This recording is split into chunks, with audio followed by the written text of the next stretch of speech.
Beserta Ibu Haja Susilo Bambang Yudhoyono memasuki tempat acara.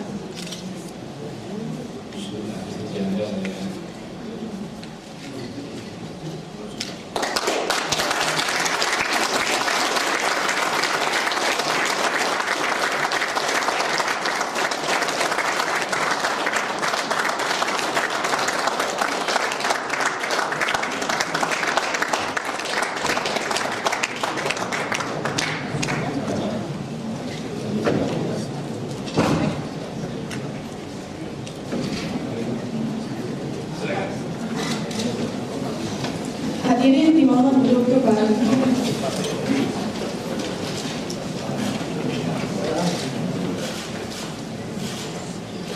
Yang mulia Bapak Presiden Republik Indonesia beserta Ibu Haja Ani Bambang Yudhoyono, yang kami hormati Ibu dan Bapak Menteri Kabinet Indonesia Bersatu, yang kami hormati Bapak-bapak dan Ibu Delegasi Republik Indonesia, yang kami hormati Bapak Duta Besar Republik Indonesia untuk Federasi Jerman beserta Ibu, hadirin sekalian yang kami muliakan, dan diaspora Indonesia yang kami banggakan.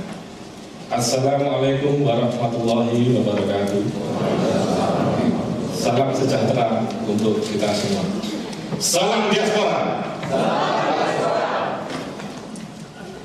Pada kesempatan yang berharga ini, izinkan saya, Agus Rubianto, Atasan Pendidikan dan Kebudayaan KBRI Berlin, memberikan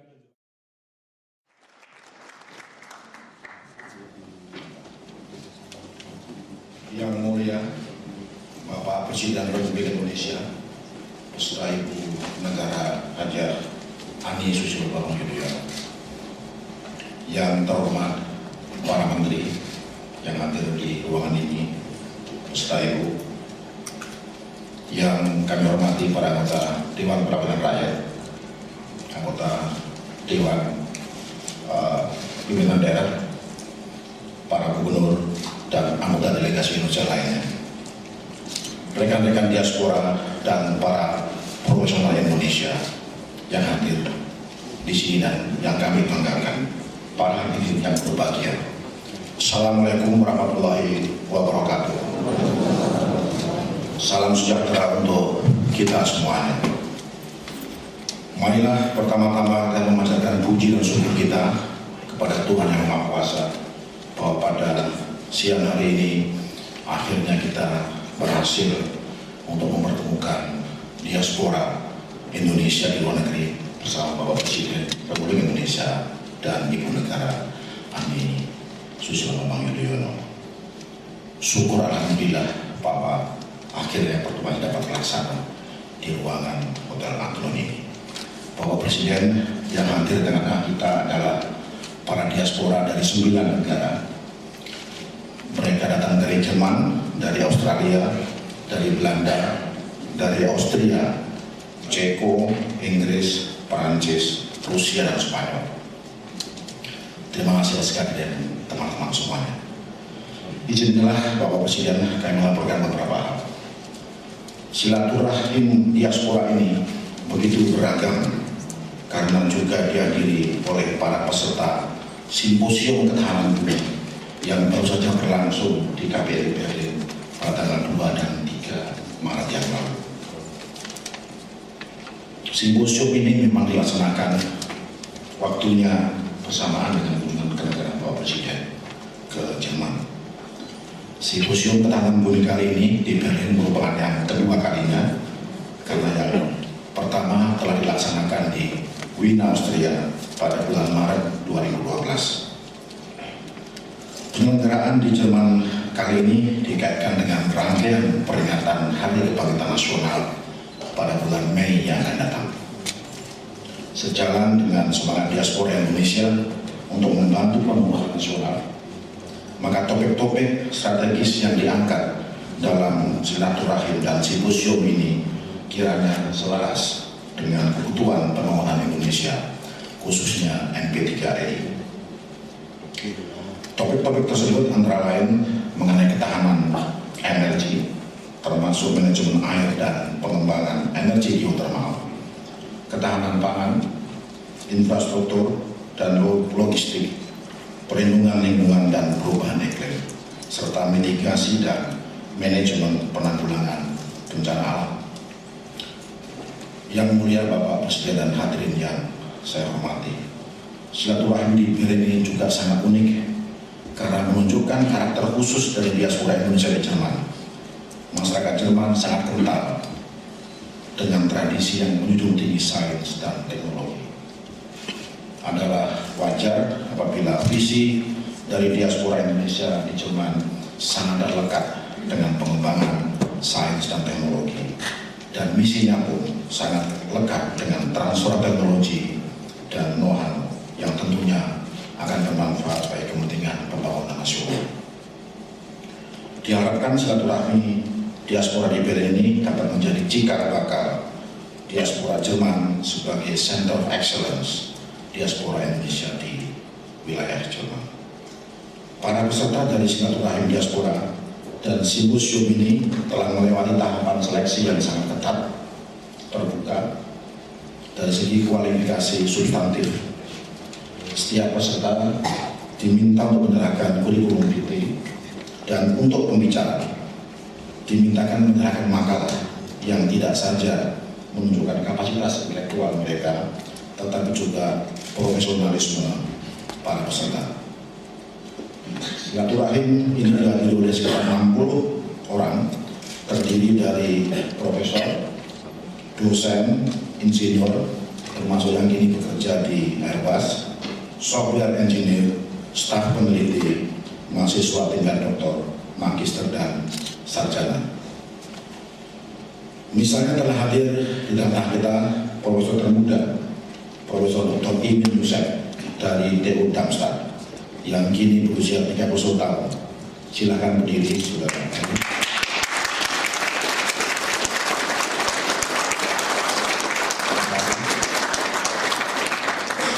Hadir pula Dr.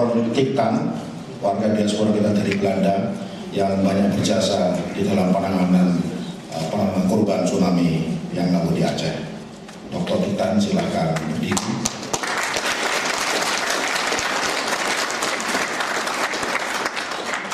Pada kesempatan yang baik ini kami juga ingin memperkenalkan Saudara Ali Bolu, Ketua PPI Jerman, yang akhir-akhir ini namanya cukup dikenal karena PPI Jerman sangat kritis terhadap beberapa kunjungan. Saudara Ali Bolu, silakan.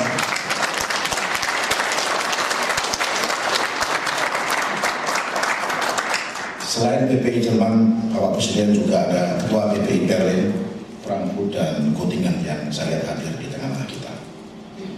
Bapak Presiden yang lainnya juga adalah tunas-tunas muda Indonesia yang sangat gemilang. Tapi karena waktunya yang sangat singkat, kami tidak ingin memperkenalkan satu persatu di hadapan Bapak Presiden. Acara ini terselenggara dengan baik berkat kerjasama yang sangat erat antara seluruh perwakilan RI, yaitu KJRI Hamburg dan KJRI Frankfurt dan KBRI Berlin, dengan beberapa anggota kelompok masyarakat. Yang pertama adalah Ikatan Ahli dan Sarjana Indonesia IASI, Ikatan Ilmuwan Internasional Indonesia IMPA, Perhimpunan Intelektual Muslim Indonesia PRIMA, Asosiasi Profesional Indonesia untuk Sains dan Teknologi AIPSE, serta Persatuan Pelajar Indonesia di Jerman.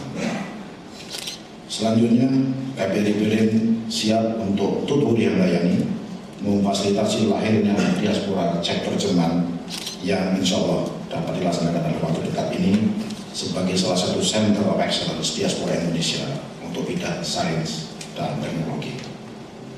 Walaupun organisasi diaspora Indonesia pada dasarnya merupakan inisiatif masyarakat yang mandiri, namun sangat diharapkan diaspora Indonesia di Eropa ini dapat menunjang dan komplementer terhadap proses sejenis di berbagai belahan dunia, termasuk di Amerika Serikat. KBRI Berlin siap untuk memfasilitasi partisipasi dari rekan-rekan diaspora Jerman untuk mengikuti Kongres Diaspora kedua yang akan berlangsung di Indonesia pada bulan Agustus tahun ini. Demikian Bapak Presiden laporan dari kami dan atas koordinasi mohon maaf yang sebesar-besarnya. Sekian, wassalamualaikum warahmatullahi wabarakatuh. Salam sejahtera untuk kita semua. Pertama-tama terima kasih atas kesempatan yang telah diberikan kepada saya, Muhammad Ikhwan, yang saat ini bekerja di Karlsruhe Institute of Technology KIT pada Institut Manajemen Sumber Daya Air. Pada kesempatan ini saya ingin melaporkan secara singkat 3 buah kegiatan dalam bidang sumber daya air dan energi yang merupakan kerjasama antara Indonesia dan Jerman. Seperti yang disampaikan oleh Bapak Presiden, salah satu tujuan dari kunjungan kali ini adalah untuk meningkatkan kerjasama Indonesia-Jerman pada 5 bidang plus 3. Kegiatan yang saya laporkan ini akan melingkupi 3 bidang, yaitu bidang pendidikan, riset dan teknologi, serta ketahanan energi.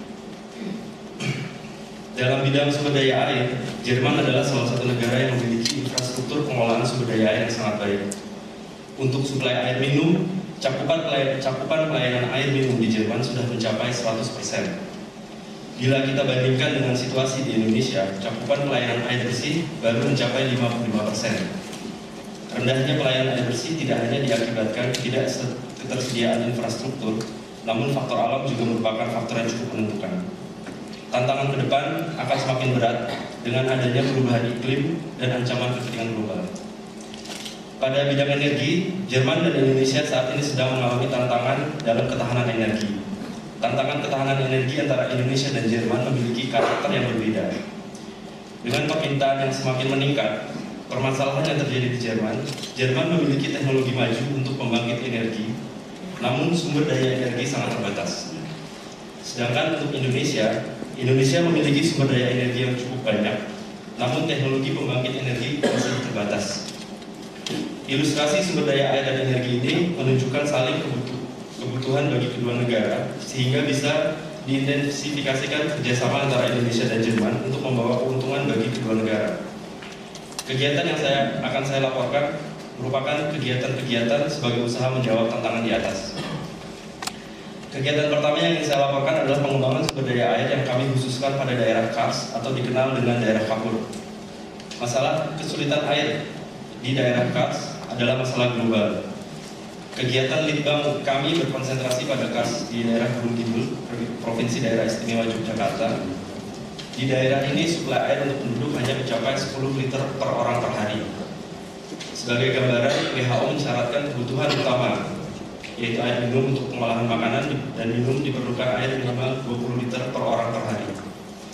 Yang menjadi pertanyaan adalah apakah daerah Kars ini miskin air? Jawabannya tidak, karena daerah Kars itu adalah kaya dengan air.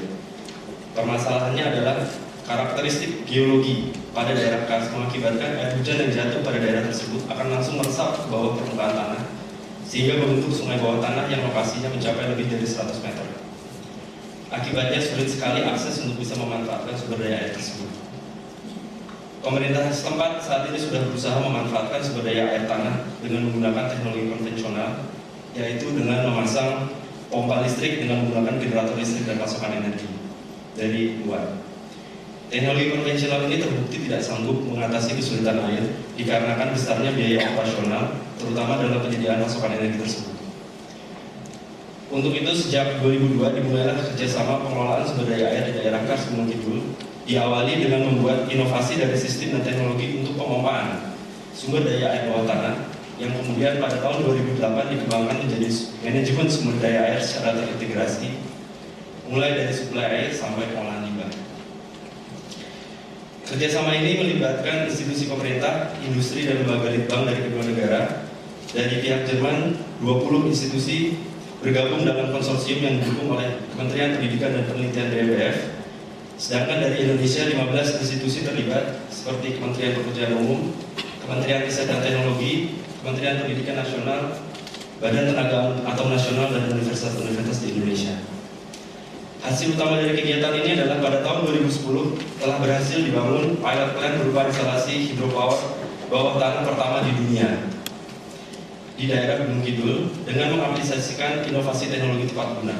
Sejak tahun 2011, sistem Blibin sudah beroperasi 24 jam dan sanggup meningkatkan suplai air untuk 75.000 penduduk yang hidup di sekitar sana. Yang paling penting adalah BRIBIN mampu menekan biaya operasional yang merupakan masalah terbesar dari sistem konvensional saat ini. Dari keberhasilan implementasi teknologi hidropower bawah tanah ini tidak menutup kemungkinan melakukan duplikasi teknologi untuk daerah lain, baik atau daerah khas seperti Pacitan di Jawa Timur, Madura, Nusa Tenggara, dan lain sebagainya. Mewakili rekan diaspora yang lain, saya ingin melaporkan kegiatan kedua, yaitu dalam bidang geothermal. Potensi geothermal di Indonesia saat ini mencapai 29.000 MW dan ditargetkan sampai dengan tahun 2025 akan dimanfaatkan sebesar 9.500 MW. Melihat target ini, maka inovasi teknologi, eksplorasi, dan pemanfaatan energi geothermal masih perlu digiatkan. Kegiatan yang sudah melibatkan institusi pemerintahan, industri, dan lembaga penelitian serta pendidikan di kedua negara sudah melakukan implementasi litbang di 4 daerah Indonesia, yaitu di daerah Sipoholon Sumatera, Wayang Windu Jawa Barat, Tiris Jawa Timur, dan Laheno Sulawesi Utara. Hasil penelitian dan pengembangan teknologi panas bumi dapat dieksploitasi dan direplikasi dalam sebuah platform kerjasama teknologi dan ketahanan energi Indonesia-Jerman bernama ProIndo, yang telah diinisiasi oleh rekan diaspora ketiga saya yang akan saya laporkan sebagai berikut. Kelangkaan energi di Indonesia dan ketergantungan pada harga minyak dunia mengakibatkan usaha meningkatkan pemanfaatan energi terbarukan menjadi suatu keharusan.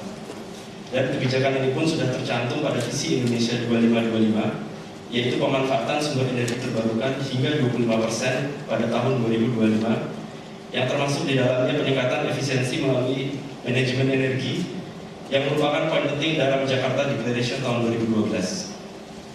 Kegiatan pembentukan platform ini melibatkan kedua pihak penyedia energi Jerman dan Indonesia, ENBW dan PLN, yang aktif dalam siklus energi secara keseluruhan dari pembangkit, transmisi, distribusi, dan pelayanan, yang tentunya kerap menghadapi tantangan-tantangan yang berkaitan dengan teknologi dan bisnis. Tantangan-tantangan tersebut dapat menjadi stimulus untuk dilaksanakannya pengembangan dan penelitian yang melibatkan kompetensi-kompetensi dari universitas, lembaga penelitian, dan juga industri terkait, terutama UMKM. Apalagi dukungan pemerintah Jerman sangat kuat untuk melibatkan UMKM dalam penelitian dan pengembangan teknologi. Tujuan didirikannya platform ProIndo adalah kerjasama yang berkesinambungan untuk meningkatkan kekuatan inovasi dalam ketahanan energi melalui proyek riset terapan, menciptakan impuls untuk tema penelitian dan pengembangan teknologi baru. Dengan adanya platform tersebut, dapat meningkatkan industrialisasi sektor energi di Indonesia melalui metode dan teknologi inovatif dari Jerman, sehingga kedepannya dapat menciptakan pasar bersama melalui kerjasama B2B antara industri Jerman dan Indonesia, terutama UMKM. Dari 3 kegiatan yang saya sampaikan di atas, ada 3 kesamaan utama yang dapat digarisbawahi, yaitu pertama, inovasi teknologi sudah dilaksanakan dan diimplementasikan secara konkret. Yang kedua, dari kegiatan ini sudah terbentuk suatu jaringan kompetensi yang kuat yang melibatkan aspek pemerintah, industri, serta lembaga pendidikan dan penelitian. Dan yang ketiga, untuk pengembangan yang berkelanjutan diperlukan suatu kerjasama jangka panjang antara Indonesia dan Jerman. Untuk itu, sebagai langkah berikutnya, kami mengusulkan kerjasama jangka panjang melalui pendirian pusat-pusat studi atau yang juga dikenal dengan istilah Excellence Center atau Excellence Network untuk sumber daya air dan energi. Dengan basis inovasi dan jaringan yang sudah ada, pusat studi ini diharapkan mampu menyerap penguasaan sistem dan teknologi dengan orientasi pada penyelesaian masalah di lapangan. Salah satu pusat studi yang sudah akan diimplementasikan adalah pusat studi keairan infrastruktur dan energi terbarukan yang akan di-soft launching di Universitas 11 Maret UNS pada tanggal 11 Maret mendatang. Lembaga ini merupakan lembaga kerjasama antara KIT dengan UNS yang didukung oleh konsorsium yang terlibat dalam proyek manajemen sumber daya air daerah KARS. Dengan berdirinya pusat studi ini diharapkan akan ada proses ahli teknologi yang berkesinambungan yang kemudian juga sanggup melakukan pengembangan secara mandiri di masa depan.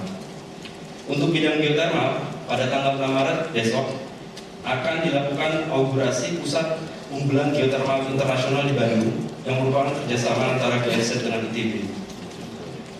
Sebagai penutup, saya dan mewakili rekan-rekan diaspora ingin menekankan bahwa tanpa dukungan dari pemerintah, baik pemerintah Indonesia maupun pemerintah Jerman, kegiatan-kegiatan yang kami lakukan ini tidak akan bisa berjalan dengan optimal dan berkelanjutan. Demikian Bapak Presiden, sekilas laporan dari saya. Terima kasih atas perhatiannya dan mohon maaf bila ada kesalahan dan kekeliruan dalam penyampaian.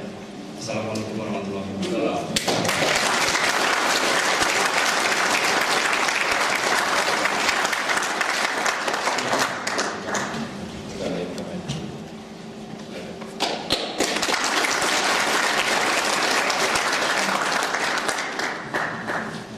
Assalamualaikum warahmatullahi wabarakatuh. Yang terhormat Bapak Presiden serta Ibu, yang terhormat Bapak Duta Besar serta Ibu, dan Bapak Adikbud serta para delegasi dari Indonesia, dan juga teman-teman diaspora dari seluruh Eropa yang sangat saya banggakan. Saya juga tak lupa mengucapkan terima kasih kepada Dr. Ikhwan yang tadi begitu cepat sehingga saya masih ada waktu. Perkenankan saya menyampaikan hasil laporan dari kegiatan kami. Nama saya M. Iman Santoso dari Universitas Wisbukessen. Saya adalah mahasiswa tugas belajar doktoral dari Universitas Sultan Ageng Tirtayasa, Banten, dengan beasiswa dari Departemen Pendidikan dan Kebudayaan. Pada kesempatan ini saya ingin menyampaikan laporan terkait kegiatan kami di bidang transportasi dan logistik. Jadi melengkapi pusat unggulan yang diusulkan oleh Dr. Ikhwan dan teman-teman yang lain, kami juga berkesempatan untuk mengusulkan pusat unggulan di bidang transportasi dan logistik. Jadi beberapa tahun yang lalu kita sudah merintis beberapa kegiatan. Jadi ada 4 kegiatan awal yang mendasari berdirinya pusat unggulan ini. Kita berawal dari kerjasama U2U, University to University, kemudian kerjasama bilateral University dan industri, kemudian ini berkembang menjadi kerjasama antar konsorsium 2 negara, Indonesia dan Jerman. Kami pernah melakukan joint research Kementerian Riset dan Teknologi dengan Universitas Sultan Ageng Tirtayasa dan Universitas Wisbukessen di bidang transportasi logistik. Kemudian juga mengadakan workshop logistik di Cilegon dan pernah juga di LIPI tahun lalu. Kemudian kami juga mengadakan joint research dengan University of Applied Science di HAM. Dan yang terakhir kita kerjasama pendidikan antara Universitas Sultan Ageng Tirtayasa dan University of Applied Science di HAM. Alhamdulillah dalam waktu dekat ini akan di-launching pusat unggulan kami di Banten, melengkapi yang di UNS Solo, dan mudah-mudahan nanti kita bisa melanjutkan kegiatan-kegiatan kami. Kami membagi menjadi 3 divisi, yaitu pendidikan. Di sini ada joint degree, kemudian international internship, pertukaran mahasiswa dan dosen, summer school. Kemudian divisi kerjasama, inovasi dan riset. Kita punya akademik industrial research, berbagai kajian yang mendukung masalah-masalah logis nasional, dan juga ada divisi buku, seminar dan publikasi. Kita akan mengadakan annual conference, international journal, dan pelayanan paten dan haki. Beberapa target jangka pendek yang akan kita laksanakan. Yang pertama, kita akan mengadakan pengiriman profesor atau guru senior dari Jerman ke Indonesia. Jadi ada program yang namanya Senior Expert Program yang dibiayai oleh pemerintah Jerman. Kita bisa mengirimkan profesor atau guru-guru yang sudah retired dari Indonesia untuk membantu mengajar di Indonesia. Kemudian kita juga merencanakan ada kerjasama inovasi riset untuk studi yang terdekat, studi KSISS, di kawasan strategis dan infrastruktur Selat Sunda, dan juga studi optimalisasi logistik di Cilegon untuk menghadapi program Krakatau Steel dan Pohang Steel Korea, terutama di bidang logistiknya. Yang ketiga, dalam waktu dekat akan diadakan juga seminar logistik di Jakarta. Jadi salah satu partner kita, konsorsium kita yang di Jerman, yaitu Bremerhaven atau Pelabuhan Bremen, bekerja sama dengan Asosiasi Logistik Indonesia di Jakarta, akan mengadakan simposium tentang logistik pada bulan April. Kemudian dapat kami sampaikan juga dalam hal ini mengenai rencana pembuatan SMK dan Politeknik serta S1 di bidang logistik, karena masih sangat jarang bidang logistik ini di sekolah-sekolah. Biasanya untuk S1 pun itu biasanya masuk ke dalam teknik industri. Padahal kebutuhan SDM di bidang logistik dalam proyek-proyek yang saya sebutkan tadi sangat diperlukan.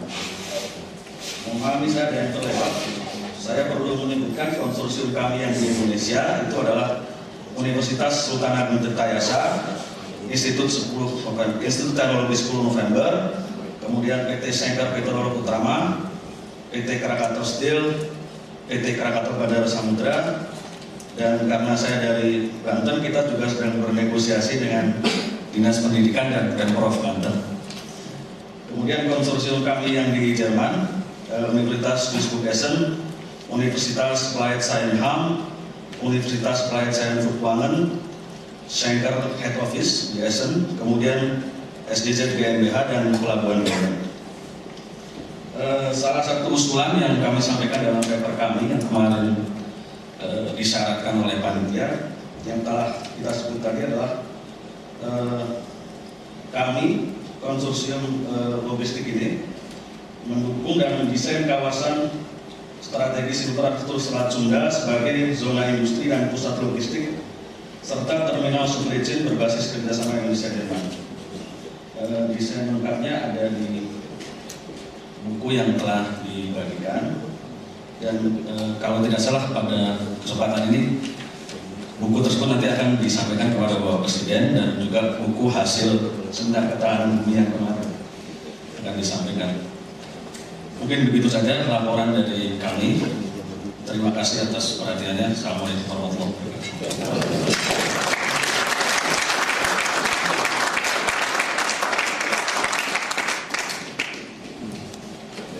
Kami persilakan kemudian Bapak Presiden untuk memberikan arahan.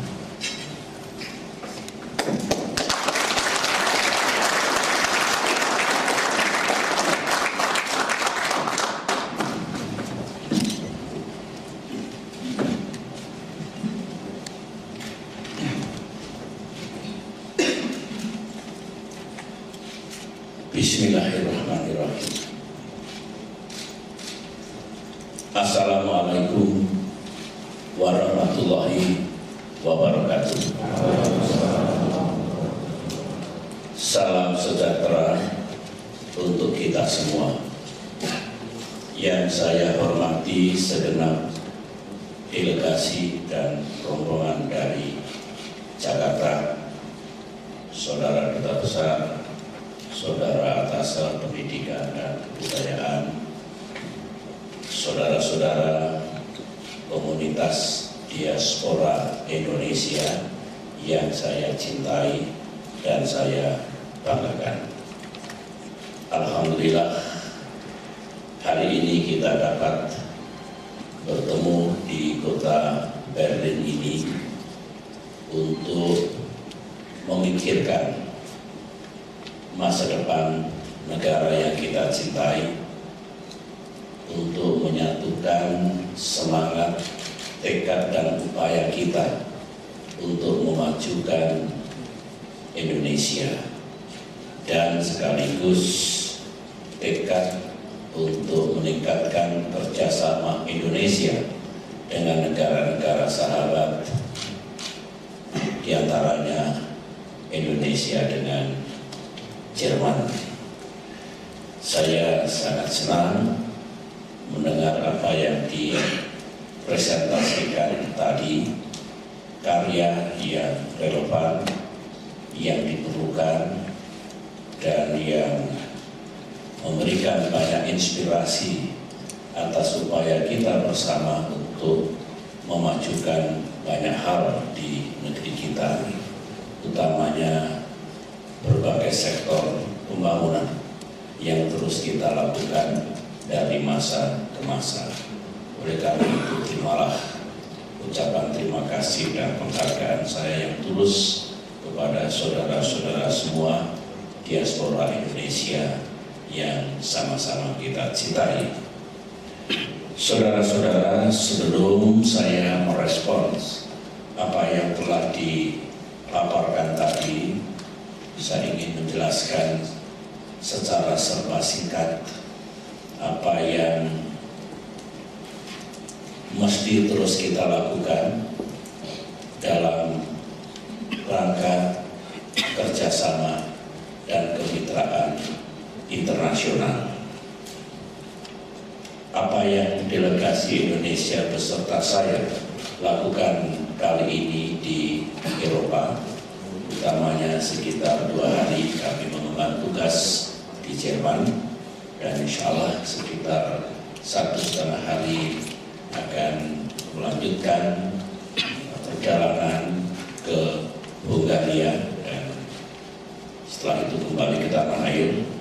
Tiada lain adalah untuk mengemban tugas-tugas internasional, dan tugas-tugas internasional itu termasuk diplomasi yang kita jalankan sesungguhnya adalah untuk menunjang kepentingan nasional kita, our national interests. Dunia telah menjadi perkampungan global. Ada keterkaitan antara global interest, regional interest, dan national interest. Oleh karena itu, di dalam memperjuangkan kepentingan nasional kita, memajukan negara kita menjadi Indonesia yang makin maju, makin damai, makin demokratis, makin adil, dan makin sejahtera. Di antaranya juga perlu dilakukan kerjasama dan kemitraan dengan negara-negara sahabat dan komunitas internasional. Mengapa kerjasama bilateral Indonesia dan Jerman menjadi sangat penting? Saya kira saudara tahu, Jerman adalah ekonomi terbesar di Eropa, ekonomi nomor 4 terbesar di dunia. Sedangkan Indonesia, alhamdulillah, setelah 15 tahun yang lalu negara kita mengalami krisis, berkat kerja keras dan kebersamaan kita semua, kini ekonomi Indonesia adalah ekonomi terbesar di Asia Tenggara dan ekonomi nomor 15 terbesar di dunia.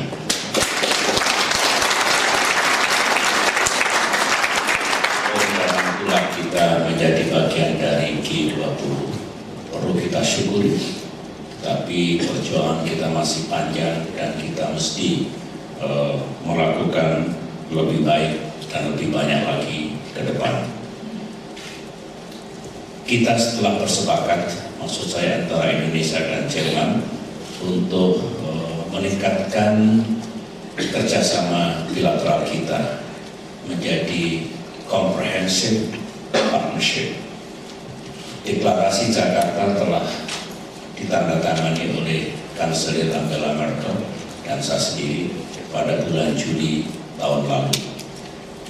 Dengan deklarasi Jakarta ini, kerjasama yang telah berjalan baik selama ini akan terus kita tingkatkan, dan sebagian saudara sudah mengikuti bahwa kita akan fokus pada 5+3 prioritas, yaitu di bidang ekonomi dalam arti trade and investment, kemudian di bidang pendidikan, di bidang riset dan teknologi, 4 di bidang kesehatan, dan 5 industri pertahanan.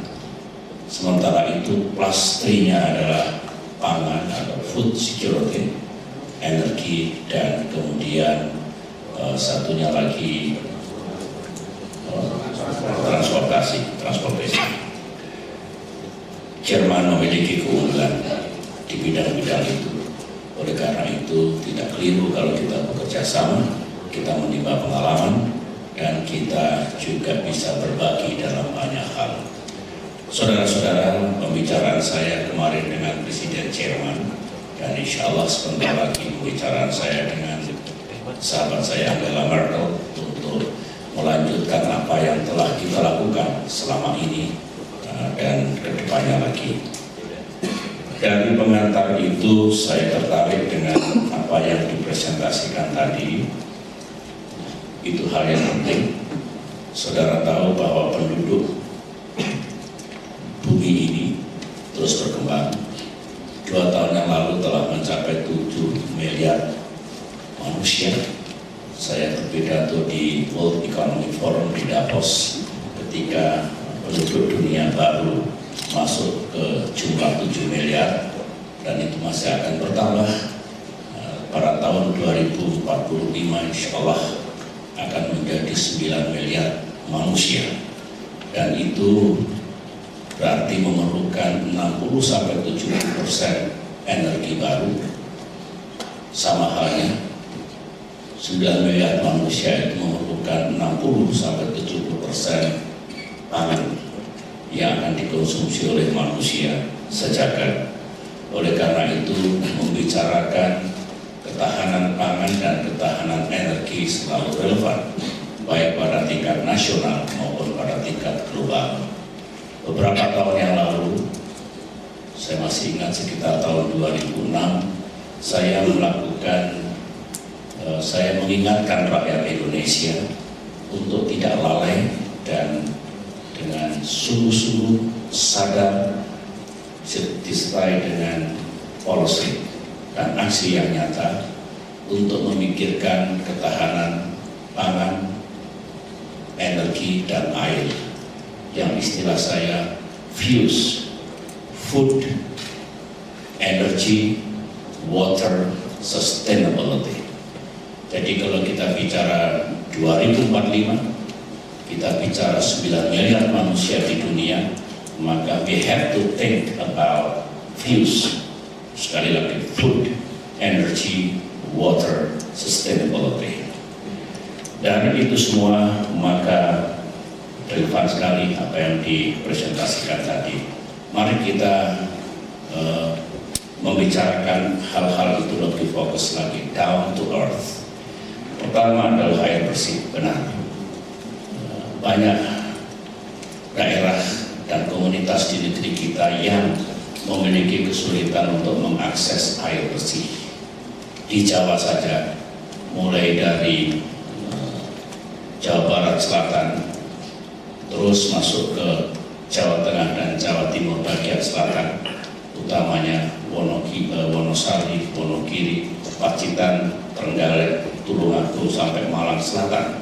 Itu adalah daerah yang langka sumber air, termasuk Gunung Kidul, termasuk Gua Pribet tadi yang pernah saya masuki dalam dengan lorong yang sempit. Demikian juga seperti di NTB, di NTT, itu juga ada kantong-kantong yang sulit air bersih, drinking water, clean water yang sangat diperlukan untuk kehidupan. Bukan hanya untuk produksi pertanian, tapi juga untuk dikonsumsi rumah tangga. Oleh karena itu sangat relevan kalau kita mulai memikirkan dengan sangat serius bagaimana ketahanan air ini bisa kita bangun di negeri kita. Tahun lalu saya mengalokasikan 1 triliun rupiah on top dari anggaran yang sudah ada untuk memikirkan peningkatan prasarana dan sarana air bersih di kantong-kantong yang menurut saya sangat penting, bukan hanya di perdesaan yang langka air, tetapi juga di pinggir-pinggir perkotaan mereka yang mengalami kesulitan untuk mengkonsumsi air. Tadi dikatakan misalkan teknologi yang dikenalkan, teknologi tepat guna, metodologi yang tepat untuk bisa memastikan daerah-daerah yang langka air itu akhirnya bisa mendapatkan air. Saya berharap kerjasama itu dilanjutkan dan bukan hanya pada tingkat nasional antar kementerian, antar daerah dan private sectors, tetapi juga dengan Jerman. Saya akan menugasi menteri terkait dan nanti pembicaraan saya dengan Angela Merkel insya Allah akan saya angkat kerjasama teknis yang mendesak yang bisa dilakukan segera antara Indonesia dengan Jerman. Jadi saya setuju, sangat setuju. Bagi orang yang tidak paham, tidak percaya kalau Indonesia itu mengalami kesulitan air, dipikirnya dari 8 juta kilometer persegi tanah air kita, 2 juta kurang lebih daratan, kemudian 6 juta air atau lautan. Tapi itu bukan air bersih, bukan drinking water, bukan clean water. Untuk mengubah air laut menjadi air tawar itu masih mahal teknologinya sekarang ini. Oleh karena itu, let's do something, menggunakan teknologi, metodologi, dan cara-cara yang tepat untuk itu. Saya dukung penuh, dan kebetulan Menteri Pekerjaan Umum tidak bersama kita. Saya meminta Sekretaris Kabinet untuk diteruskan masalah ini kepada Menteri Pekerjaan Umum dan menteri terkait lainnya. Geothermal, renewable energy, itu juga menjadi prioritas kita. Saudara tahu, kandungan minyak mentah kita susut. Dulu kita bisa memproduksi 1,5 juta barrel minyak per hari. Waktu saya Menteri Pertambangan dan Energi masih 1,3, terus susut sekarang tinggal 930.000 barrel per hari. It means it is declining. Tetapi gas kita masih bagus, batu bara kita yang nanti kita olah menjadi clean coal itu masih lumayan. Jumlah antara minyak, gas dan batu bara memang masih mencapai 6 juta barrel equivalent per day, tapi tentu tidak semudah itu. Oleh karena itu kita harus menggenjot pembangunan energi terbarukan, energi baru dan terbarukan, angin, air, matahari, geothermal yang tadi disampaikan. Kita adalah negara terbesar sebenarnya yang memiliki kandungan panas bumi, tapi belum fully utilized. Masih banyak yang harus kita kerjakan. Saya tahu ada persoalan fiskal, ada persoalan pricing policy, ada persoalan investasi di situ, ada persoalan tidak kompetitif kalau minyak kita masih terlalu banyak disubsidi, masih ada persoalan dengan local government, kadang-kadang dipersulit dan seterusnya. Padahal ini solusi. Oleh karena itu, urusan policy, urusan regulation, pemerintah akan terus mengatasinya. Saudara-saudara tinggal masuk pada masalah-masalah teknologi, masalah-masalah lain yang memungkinkan itu semuanya bisa dilakukan. Pada tingkat kabinet saya sendiri menangani secara langsung hambatan apa saja yang panas bumi ini tidak bisa segera kita bangun dengan lebih banyak lagi, baik lagi. Saya optimis masih ada ruang, masih ada peluang untuk meningkatkan kontribusi geothermal atau panas bumi pada energi mix kita. Saudara-saudara, kita sudah menetapkan target pengurangan emisi karbon 26% dari business as usual sampai tahun 2020 with our own resources. Kalau kita mendapatkan bantuan dari international community, kita bisa tingkatkan up to 41%. Dan ini sedang kita kerjakan, real. Sebenarnya kalau emisi itu bukan pada fuel, bukan pada transportasi, tapi pada kandungan hutan. Dulu ketika hutan kita sering terbakar, we produce a lot of emission. Tapi 4 tahun terakhir ini kita bisa menurunkan secara signifikan kebakaran hutan, ditambah dengan moratorium penggunaan lahan gambut, ditambah dengan reforestasi, ditambah dengan avoiding new deforestation, maka netnya menjadi lebih bagus. Oleh karena itu kita berharap 41% formula itu bisa kita capai. Apalagi sampai 2020 energy mix kita menurunkan fuel, fossil based fuel, menambah gas, kalau batu bara clean coal teknologi yang kita gunakan, plus geothermal, plus hidro, plus angin, plus surya yang masih sporadik, masih belum manifest menjadi kekuatan yang besar. Kalau itu kita jalankan, insya Allah akan mengubah net antara yang kurang ramah lingkungan dengan energi bagian ramah lingkungan. Saya mendukung penuh upaya itu dan semoga kerjasama Indonesia dan Jerman juga masuk ke wilayah itu. Pak Dubes ada di sini, Menteri terkait ada di sini, silakan nanti kita lanjuti. Tadi saya berkunjung ke Wali Kota Berlin. Saya berbincang-bincang sesuatu yang konkret.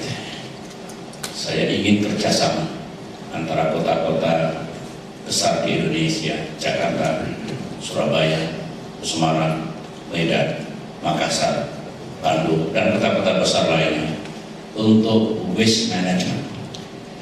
Ini menjadi persoalan kita. Saya ingin nanti kalau bisa kita undang dulu dari Berlin ahlinya, expertnya tentang itu semua, kasih brief beberapa perwakilan dari kota-kota itu. Nah setelah paham barangkali bisa datang ke sini 3 hari langsung melihat factory-nya, lihat prosesnya, lihat teknologinya. Dengan demikian kita bisa mengembangkan apa yang bisa kita kembangkan. Situasinya bisa berbeda, kondisinya bisa tidak sama, tetapi the ideas, the technology itu sangat mungkin untuk kita aplikasikan di Indonesia. Saudara, saya kira kalau pulang dari Berlin ke Jakarta, ke Bandung, Semarang, rasanya kotor benar kota kita. Airnya hitam, bau, plastik di mana-mana, sakit, sedih. Oleh karena itu, jangan kita biarkan terus-menerus. Yang baik-baik dari luar negeri kita tiba, yang tidak baik jangan dibawa pulang. Kita punya banyak yang lebih bagus, tetapi tidak clean. If we adopt sesuatu yang baik bagi negara kita. Nah tadi bicara saya bukan bicara globalisasi, bukan bicara yang muluk-muluk. Bagaimana kerjasama Berlin dengan Jakarta dan kota-kota lain over waste management. Yang kedua, tourism. Ini luar biasa. Saya diberitahu 11 juta wisatawan yang datang di Berlin ini. Demikian juga yang datang ke Paris, ke London, ke tempat-tempat yang lain. Kita baru punya target 8 juta untuk Indonesia. Oleh karena itu mesti ada yang bisa kita timba pengalaman dari negara-negara lain. Apanya yang belum? Hospitality-nya kah? Service-nya kah? Transportasinya kah? Akomodasinya kah? The promotion itself. Menurut saya banyak hal yang bisa kita contoh. Jadi kalau kita bisa menarik wisatawan lagi, it means economy. Ekonomi itu bukan hanya agriculture, industry, services, tapi juga tourism yang harus kita dorong. Saya bicara langsung dengan Wali Kota Berlin tadi, kerjasamanya menyangkut soal-soal itu. Disebutkan UMKM. Kemarin ada business gathering, satu pebisnis dari Jerman mengusulkan kepada saya, apakah ada jalan kerjasama UMKM, usaha mikro, kecil dan menengah Jerman dengan UMKM Indonesia, terutama capacity building, technical training, after sales services dan sebagainya. Tentu saja saya menyambut gembira. Bagus kalau ada saling berbagi, sharing ideas, sharing best practices, sharing experiences di antara kedua itu sehingga UMKM kita tumbuh berkembang. Untuk saudara-saudara, barangkali belum semuanya tahu, every year kami mengalokasikan 25 triliun untuk kredit mikro dalam bentuk KUR yang pemerintahnya menjaminnya. Dan ini kita alirkan kepada jutaan usaha mikro, kecil dan menengah. Real. Dengan mengalirnya kredit usaha rakyat, maka unemployment kita turunkan. Eropa sekarang 11,9%. Sekitar itu, Julusul ada sedikit. Indonesia 6, sekian. Meskipun harus kita turunkan lagi. Itu juga disumbang oleh berkembangnya UMKM. Poverty rate kita masih berada di kisaran angka 12 atau 11 kan? 11. Insya Allah kita turunkan lagi dari 16-17%.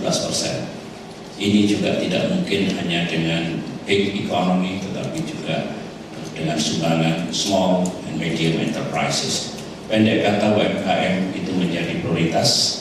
Kita senang kerjasama dengan negara sahabat untuk itu.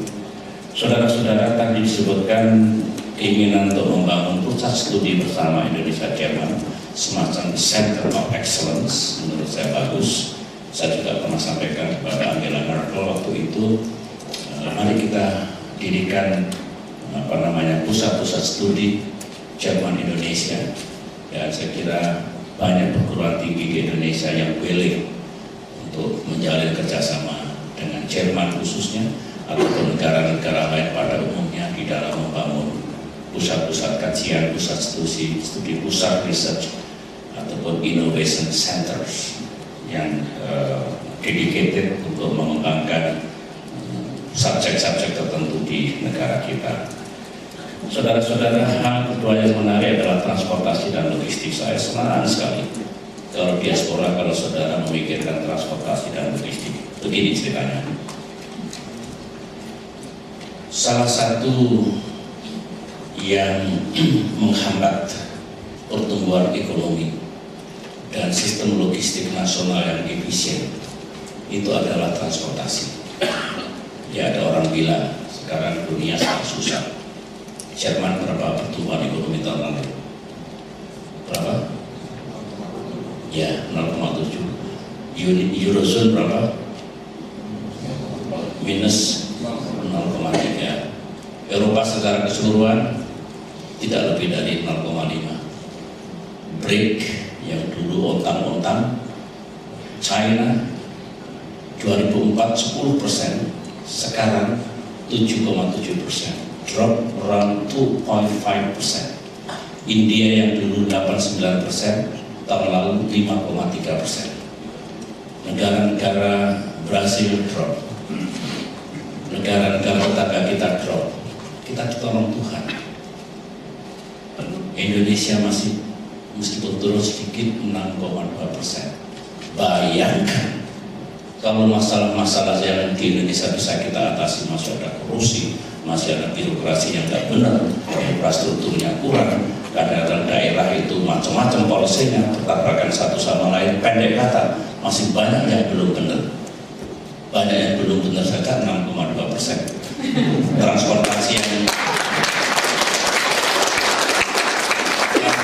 Transportasi saja masih banyak kurang. Jadi adik-adik, terutama adik-adik saya, nanti kita serahkan estafet kepemimpinan kepada Anda sekalian. Perbaiki yang belum baik, yang baik-baik jaga dan pertahankan, yang belum baik perbaiki habis. Insya Allah bukan hanya 6,2, bisa 7%, bisa 8%, bisa mengalahkan semua negara-negara di dunia.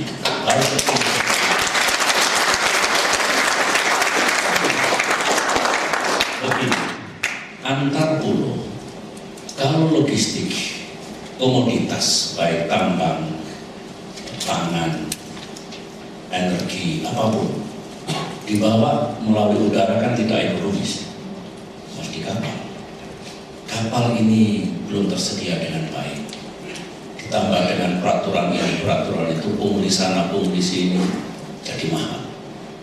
Maka transportasi harus dibaca satu nafas dengan logistical systems at national level. Suatu saat tidak mungkin harga semen di Papua itu satu sak 1 juta. Tidak mungkin harga bahan bakar minyak di Jakarta misalkan 4.500, di sana 30.000. Why? Because the line of logistics yang tidak bagus, infrastruktur yang tidak benar, biaya angkutan yang mahal. Konon lebih murah mengangkut sapi dari Darwin ke Jakarta daripada dari NTT ke Surabaya. It means ada yang belum pas. Saya harus akui, meskipun makin ke depan makin baik, tapi belum cukup. Enough is not good enough. It means we have to do more. Oleh karena itu, kalau kita bicara transportasi, saya senang. Transportasi ini juga laut, darat, dan udara. Kita kembangkan misalkan transportasi kereta api, juga kerjasama dengan Jerman. Kita kembangkan shipping industry, juga kerjasama dengan Jerman. Kalau udara, saya kira kita Airbus, Boeing, dan PTTI kita juga telah memproduksi. Mudah-mudahan nanti lebih banyak lagi Pak Habibie, Bapak ilmu pengetahuan dan teknologi dengan karya yang luar biasa. Mudah-mudahan bisa kita teruskan semua karena ekonomi kita telah tumbuh makin baik. My point is, kalau transportasi kita perbaiki, all infrastructures kita bangun, harbor, port, road system, maka logistik juga akan bagus. Ini secara nasional, tetapi non-nasional logistik juga penting. Logistik di pemerintah, bagi yang punya background militer, ada maxim begini, logistik tidak akan memenangkan peperangan, tapi perang tidak mungkin dimenangkan tanpa logistik. Itu sama saja dengan pada tingkat nasional. Kalau logistiknya amburadul, mahal, susah. Tapi kalau transportasinya, logistiknya, sistemnya, prakteknya bagus, maka akan bagus. Saya mendukung, teruslah dikembangkan. Tadi disebut kawasan strategis Selat Sunda, itu juga penting. Memang membangun jembatan Selat Sunda itu masih ada pro dan kontra. Tapi menurut saya, in the long run, itu very strategic. 4 tahun yang lalu ada yang datang ke saya, Pak SBY, ada ide bagus nih. Apa? Mari kita bangun jembatan dari Dumai menuju ke Semenanjung Malaysia. Serius? Dan pemimpin Malaysia juga mengatakan, bagaimana kalau kita bangun dari Sumatera ke Semenanjung Malaysia? Saya katakan, no, tidak. Nanti Sumatera ditarik semuanya sumber dayanya, potensinya ke Asia Daratan. Saya ingin sambungkan dulu Jawa dengan Sumatera supaya Sumateranya berkembang, Jawa juga mendapatkan keuntungan. Nah, kalau sudah jadi satu, maju Indonesia boleh.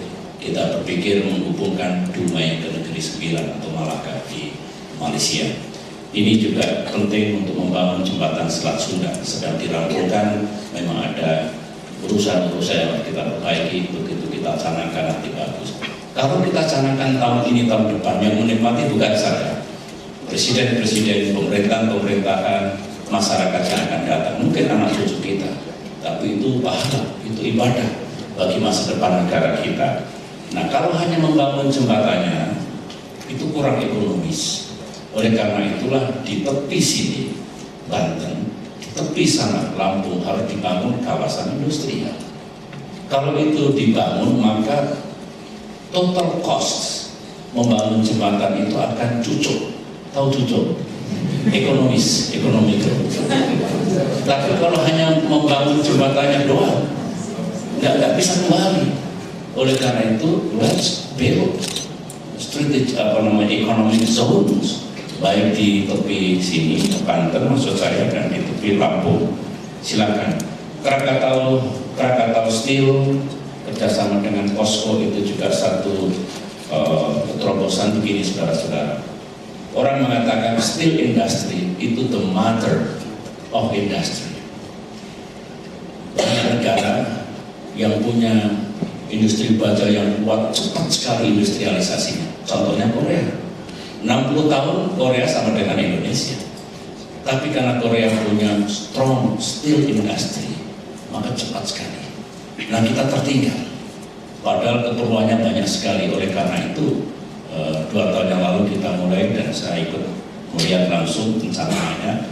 Mudah-mudahan kebutuhan steel atau baja akan terpenuhi dan mempercepat infrastructure building dan industrialization di Indonesia.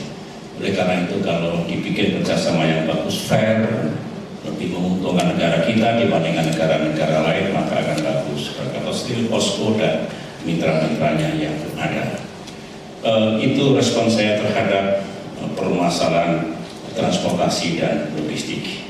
Last but not least, saudara-saudara, saya lihat waktu karena masih ngalir kegiatan saya, nanti malam akan meresmikan ITB, bukan Institut Teknologi Bandung. Bahasa Jermannya saya kurang paham. Internasional Tourismus Bonsai, gitu ya. ITB. Kalau ITB itu sudah nggak ada, saya ada ITM, Institut Teknologi Bandung.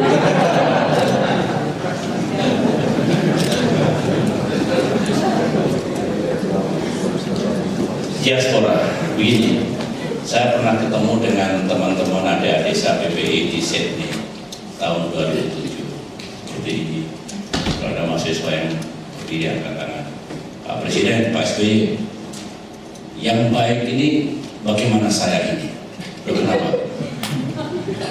Apakah lebih baik saya kembali ke tanah air, return home, atau saya biarlah di luar negeri, stay abroad? Saya bilang, nah itu kan adik-adik sendiri. Tetapi kalau saya ditanya begini, adalah hak seseorang, adalah pilihan seseorang apakah mau tetap tinggal di luar negeri, di Jerman misalnya, atau kembali ke tanah air. Itu hak, itu choice. Tidak boleh saya harus kembali ke tanah air, atau jangan kembali, biar di luar negeri saja.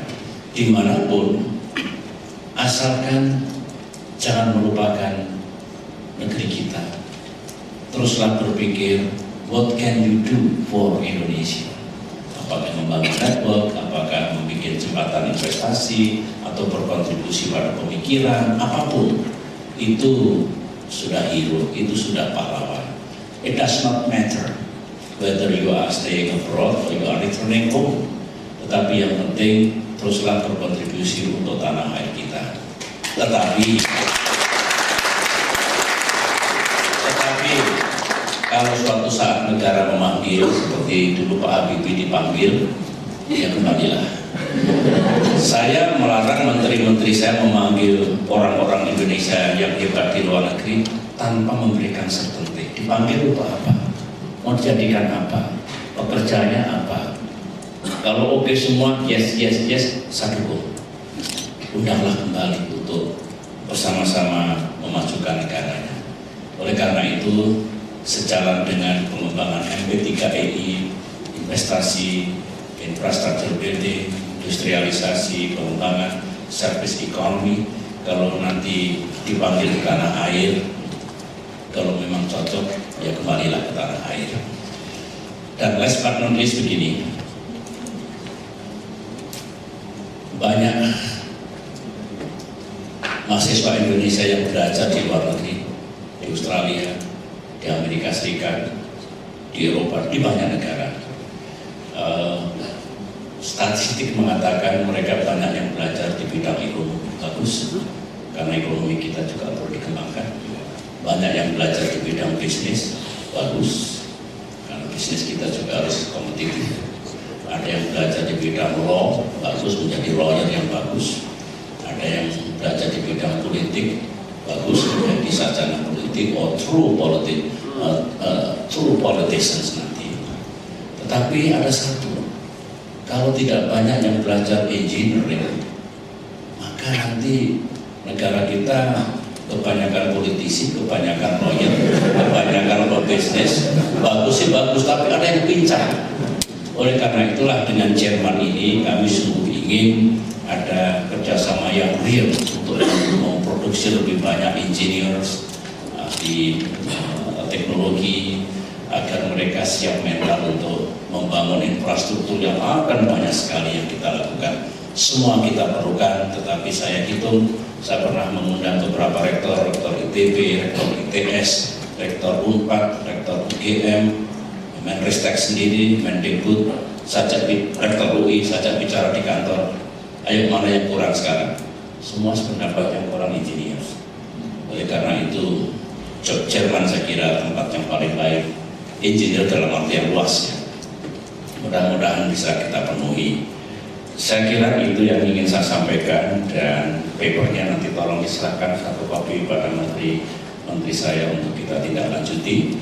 Dan sampaikan salam saya yang tidak bisa hadir di sini. Saya mendoakan sukses. Kalau sukses ada dua pilihan tadi, stay abroad or return home.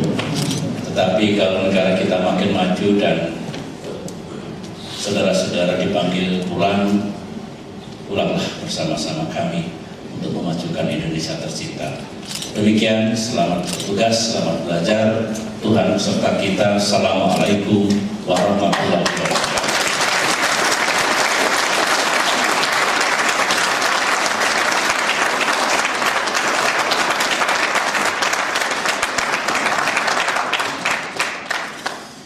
Baik, Bapak yang mulia, Bapak Presiden, suatu arahan yang luar biasa kami diaspora Indonesia ini. Memang bikinnya itu ngomongnya banyak sekali kan. Tapi karena Bapak Presiden serta delegasi mempunyai waktu yang sangat padat, oleh sebab itu kami akhiri pertemuan pada hari ini. Nanti kita buat rangkuman dan kita foto bersama. Ini karena mohon izin Bapak Presiden, rekan-rekan diaspora ini pinginnya itu diskusi langsung live. Kalau ini kebetulan saya dari Surabaya ya, saya tidak mau sebenarnya. Tapi karena kesempatan waktu ya, mari kita berikan aplaus kita bersama.